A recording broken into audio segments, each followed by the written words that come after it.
Sovan online English স্কুলের assignment টিউটোরিয়ালে আপনাদের সবাইকে শুভেচ্ছা। চ্যানেলের কমিউনিটিতে গত 24 ঘন্টায় ভোটিং রেখেছিলাম কোন শ্রেণীর অ্যাসাইনমেন্টের টিউটোরিয়াল আগে চান। এই জন্যই শিক্ষার্থীদের জন্য বিজ্ঞান অ্যাসাইনমেন্ট নিয়ে আমি আমজাদ হোসেন শোভন আপনাদের সাথে আছি। ক্লাসটি পুরো দেখার আমন্ত্রণ করছি সবাইকে। আর পুরো ক্লাস জুড়েই থাকছে বিশেষ কিছু টিপস যা আপনার অ্যাসাইনমেন্টকে অতি উত্তম কমেন্ট পেতে সাহায্য করবে। অনেকে ভাবছেন মার্কস না বলে কমেন্টস বা মন্তব্য বললাম কেন। আবার অনেকে আপনারা জানেন যে মার্কস দিবে, কিন্তু বিভিন্ন চ্যানেলের থাম্বনেলে কিন্তু তাই দেখেছেন অধিক মার্কস পাওয়া যায়, অধিক মার্কসের কৌশল, কিন্তু আদৌ সেটা ঠিক নয়। আপনার অ্যাসাইনমেন্ট মূল্যায়ন করে শিক্ষক আপনার খাতায় মন্তব্য করবে। যেমন মন্তব্যগুলো এরকম হবে: অতি উত্তম, উত্তম, ভালো, অগ্রগতি প্রয়োজন। আর কথা নয়, চলুন শুরু করি। তার আগে বলি, ভিডিও যদি উপকারে আসে আপনার, তাহলে আমার জন্য একটা উপকার করবেন, তা হলো শুধু লাইক আর শেয়ার দিবেন। আর যারা নতুন আমার চ্যানেলে এসেছেন তাদের অবশ্যই বলবো সাবস্ক্রাইব করে পাশে থাকা বেল আইকনটি প্রেস করে দিবেন, যাতে দ্রুত ভিডিও আপলোড করা মাত্রই আপনি পেয়ে যান। অনেকেই বলেন বা কমেন্টে মন্তব্য করেন, ফিরছি 7 সেকেন্ড পরে।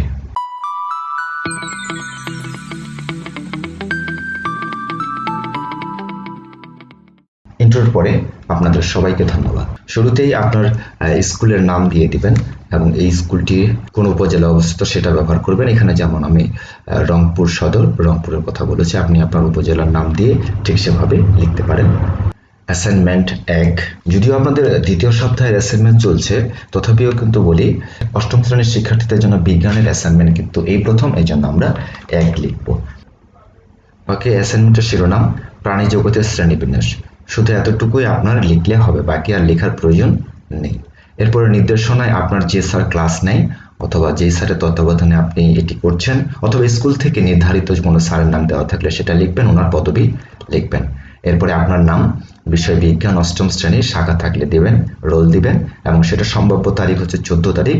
আপনার স্কুলে কিন্তু অন্য ডেটও হতে পারে। আর কাভার পেজের ডিজাইন নিয়ে অনেকে আপনারা কমেন্টস করেন, কাভার পেজে আপনি কিন্তু রঙিন করতে পারবেন।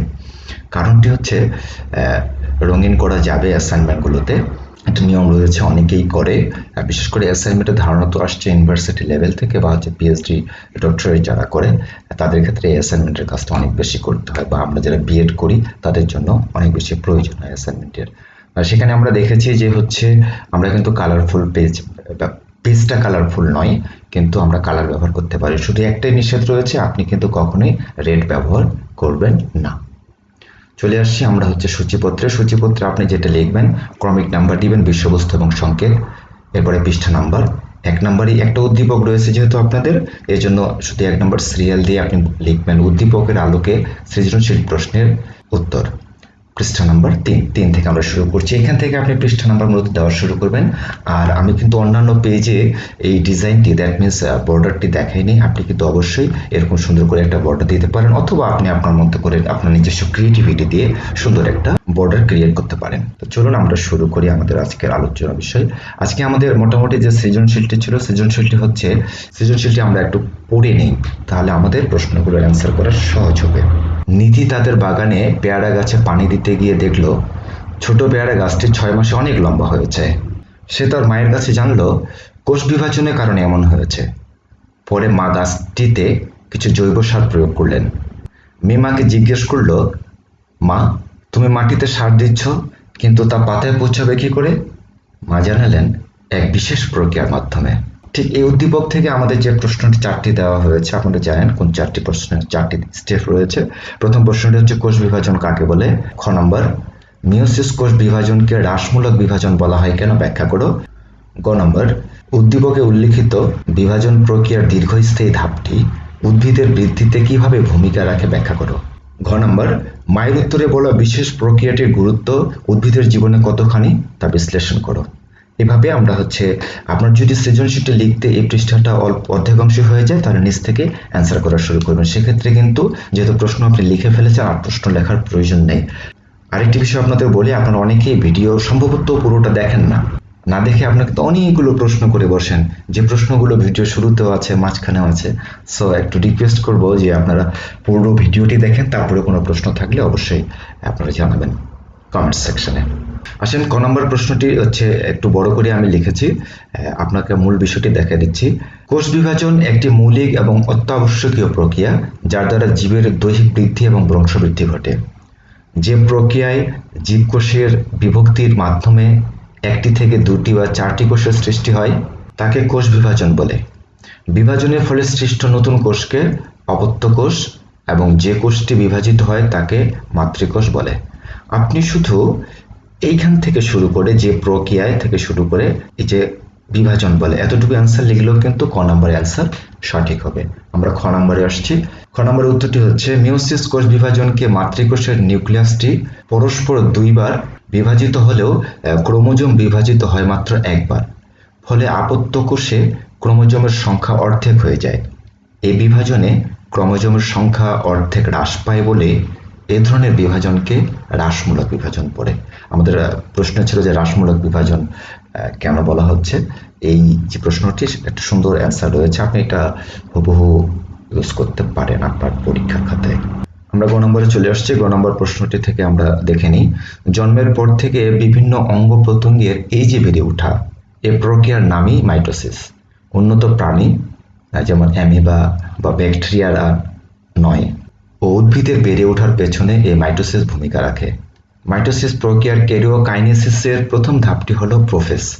এটি হলো কোষ বিভাজনের সবচেয়ে দীর্ঘস্থায়ী ধাপ। এই ধাপের কাজসমূহ আমরা দেখে নেব এখন। ক্রোমোজোম সৃষ্টি করা, ক্রোমাটিড গঠন করা, নিউক্লিয় পর্দা এবং নিউক্লিয়াসের বিলুপ্তি ঘটানো, ক্রোমাটিড দ্বয়ের স্পাইরালাইজেশন ঘটানো। এই দশার প্রারম্ভে নিউক্লিয়াসটির আকার এবং আয়তনে বড় হয়। এরপর জল বিয়োজনের ফলে নিউক্লিয় জালক বা ক্রোমাটিন সূত্র থেকে নির্দিষ্ট সংখ্যক ক্রোমোজোম সৃষ্টি হয়। পরে প্রতিটি ক্রোমোজোম লম্বালম্বিভাবে বিভক্ত হয়ে দুটি ক্রোমাটিড গঠন করে।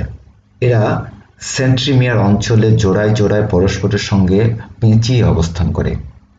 নিউক্লিয় জালিকা থেকে ক্রোমোজোম সৃষ্টি হয়। প্রতিটি ক্রোমোজোম লম্বালম্বিভাবে বিভক্ত হয়ে দুটি করে ক্রোমাটিড গঠন করে এবং নিউক্লিয় পর্দা ও নিউক্লিয়াসের বিলুপ্তি ঘটতে থাকে। এভাবেই এই প্রক্রিয়াটি উদ্ভিদ বৃদ্ধিতে গুরুত্বপূর্ণ ভূমিকা পালন করে। এই ছিল আপনাদের গ নম্বর প্রশ্ন। আমরা চলে যাচ্ছি আমাদের ঘ নম্বর প্রশ্নে। ঘ নম্বর প্রশ্নে আপনাদের জন্য বলি, এখানে কিন্তু আপনাদের উদ্দীপকের পাশে যে মূল্যায়ন পর্ব ওখানে দেওয়া ছিল যে অভিস্রবণ প্রক্রিয়া, ব্যাপন প্রক্রিয়া বা বিভিন্ন প্রক্রিয়ার মাধ্যমে কিন্তু এটা প্রুফ করা যাবে। আমি এখানে দুটি নমুনা দেখেছি, অভিস্রবণ প্রক্রিয়া এবং ব্যাপন প্রক্রিয়া। আপনি যে কোনো একটি লিখবেন পরীক্ষা, আবার বলছি আপনি যে কোনো একটি লিখবেন। উদ্দীপকে মায়ের বলা প্রক্রিয়াটির নাম হলো অভিস্রবণ প্রক্রিয়া, এখানে পয়রা ফলা হবে। অভিস্রবণ প্রক্রিয়াটি উদ্ভিদের জন্য খুবই গুরুত্বপূর্ণ। নিচের কারণ বিশ্লেষণ করা হলো। কি কি কারণে এটি গুরুত্বপূর্ণ, মূলত এটা আমাদের বিশ্লেষণ করা হবে এখানে। পানিতে দ্রবীভূত বিভিন্ন খনিজ লবণ অভিস্রবণ প্রক্রিয়ায় উদ্ভিদের কোষের মধ্যে প্রবেশ করে বা বাইরে আসে। উদ্ভিদ এককোষী মূলডোম দিয়ে মাটি থেকে পানি এবং পানিতে দ্রবীভূত খনিজ লবণ অভিস্রবণ প্রক্রিয়া শোষণ করে। অভিস্রবণের কারণে রস স্ফীত ঘটে, ফলে উদ্ভিদের কাণ্ড ও পাতা সতেজ ও খাড়া হয়। পত্ররন্ধ্র খোলা বা বন্ধ হওয়া অভিস্রবণ দ্বারা নিয়ন্ত্রিত হয়। উদ্ভিদের অভ্যন্তরে এক কোষ হতে অন্য কোষে পানি চলাচল, কোষের বৃদ্ধি, কোষের স্বাভাবিক আকার ও আকৃতি রাখা, কোষের দৃঢ়তা প্রদান, মাটি হতে রস উত্তোলন, বীজের অঙ্কুরোদ্গমন প্রভৃতিতে অভিস্রবণ প্রক্রিয়া গুরুত্বপূর্ণ ভূমিকা পালন করে। সুতরাং দেখা যাচ্ছে যে অভিস্রবণ প্রক্রিয়া দ্বারা উদ্ভিদের সার্বিক শরীরবৃত্তীয় প্রক্রিয়াগুলো নিয়ন্ত্রণ করে। তাই অভিস্রবণ প্রক্রিয়াটি উদ্ভিদের জন্য খুবই গুরুত্বপূর্ণ।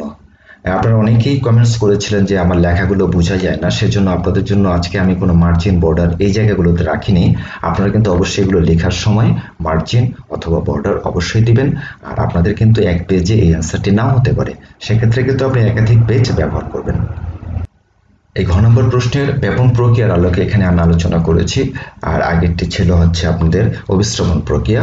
আর আপনি কিন্তু বারবার বলছি অবশ্যই অ্যাসাইনমেন্টে যে কোনো একটি লিখবেন, আপনারা যারা এগুলোকে সরাসরি আবার আরো ক্লিয়ার বা পিডিএফ বা জেপিজি ফাইল পেতে চান তারা অবশ্যই আমার Shovan online English school page রয়েছে, পেজে লাইক দিয়ে এবং পেজের সাথেই থাকবেন। আর আপনারা প্রতিনিয়ত অনেকে মেসেজ করছেন, সেই মেসেজগুলো কিন্তু আমি সময় মতো রিপ্লাই করতে পারছি না, তারপর চেষ্টা করছি। অনেকে সন্তুষ্টি প্রকাশ করেছেন। আর গ্রুপেও থাকবেন, গ্রুপেও অনেক কিছু দেওয়া হবে। আর এটা হচ্ছে কিন্তু জেপিজি আকারে দেওয়া হবে 2 দিন পরে। আমরা ঘ নম্বরের অথবা উত্তরটি দেখে নিই, অথবা উত্তরটি লেখার ক্ষেত্রে আপনারা অবশ্যই খেয়াল রাখবেন। আমরা ঘ নম্বরে অথবা উত্তরটি দেখে নিই। আর অবশ্যই কিন্তু দুটোই কখনোই আপনি পরীক্ষায় লিখবেন না, অবশ্যই দেখবেন। যারা হচ্ছে ভিডিও টেনে টেনে দেখেন তারা কিন্তু বুঝতে পারবেন না যে আমি কোথায় এই কথাটা বললাম। সেক্ষেত্রে কিন্তু অবশ্যই সুন্দর করে দেখবেন। আমরা ব্যাপন প্রক্রিয়ায় দেখি ব্যাখ্যা করতে যাচ্ছি, দেখে নিই। ব্যাপন বলতে আমরা বুঝি চাপের মধ্যে থাকা বস্তুকণার কম ঘনত্বের মধ্যে ছড়িয়ে যাওয়ার প্রবণতা। আর অভিস্রবণ হলো কম ঘনত্ব থেকে বেশি ঘনত্বের বস্তুর দিকে তরল পদার্থের পরিবহন। গাছের শিকড় কিন্তু এই অভিস্রবণ প্রক্রিয়ায় মাটি থেকে পানি ও পানিতে দ্রবণ আকারে মিশে থাকা খনিজ পদার্থ শোষণ করে। গাছ মাটির উপর ও পানির নিচে 2 জায়গায় থাকতে পারে। যেগুলো পানির নিচে থাকে সেগুলো তাদের পুরো শরীর দিয়েই পানি শোষণ করতে পারে। আর আমরা সাধারণত যেসব গাছপালা চারপাশে দেখি সেগুলো পানি ও দরকারি খাবার দাবার শোষণ করে তাদের শিকড় দিয়ে। শিকড় দিয়ে গাছ শুধু পানি নয়, নানান প্রকার খনিজ লবণও শুষে নেয়। শিকড়ের একেবারে সামনের অংশে থাকে মূলডোম। ওতে একটা পর্দা থাকে, বইয়ের ভাষায় বলে ভেদ্য পর্দা। মানে ওই মূল রুমের পর্দাটা সহজে ভেদ করে পানি এবং তাতে দ্রবীভূত লবণ শিকড়ের ভেতরে ঢুকতে পারে। এই শিকড়ের ভেতরে থাকে অনেক স্তর, প্রতিটি স্তরের ঘনত্ব আবার আলাদা। অনেকগুলো ছাঁকনির মতো কল্পনা করতে পারো। ছাঁকনিগুলো পার হয়ে পানি পৌঁছে যায় গাছের কাণ্ডের মাঝের একটা অংশে। ওই অংশে থাকে পানি ও দ্রবীভূত খনিজ পরিবাহী অনেক উপকরণ। একসঙ্গে সেগুলোকে বলে জাইলেম। ঠিক এভাবেই হচ্ছে আপনারা অথবা অ্যান্সারটিও করতে পারবেন। ওকে, শোভন অনলাইন ইংলিশ স্কুলের পক্ষ থেকে আবারও আপনাদের সবাইকে ধন্যবাদ জ্ঞাপন করছি। লাইক, কমেন্ট এবং শেয়ার করতে অবশ্যই ভুলবেন না। আর পরবর্তী ভিডিও পাওয়ার জন্য অবশ্যই সাবস্ক্রাইব করবেন চ্যানেলটি এবং পাশে থাকা বেল আইকনটি প্রেস করে দেবেন, যাতে ভিডিও আপলোড করা মাত্রই আপনি পেয়ে যান। আপনাদের আরও কোনো কিছুর প্রয়োজন হলে আগের ভিডিওর মতো এখানেও কমেন্টস করবেন, আমি আবারও আপনাদের সমাধান দেওয়ার চেষ্টা করব।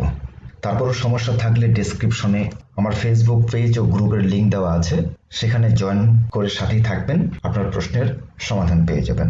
ভালো থাকবেন সবসময় এবং অন্যকেও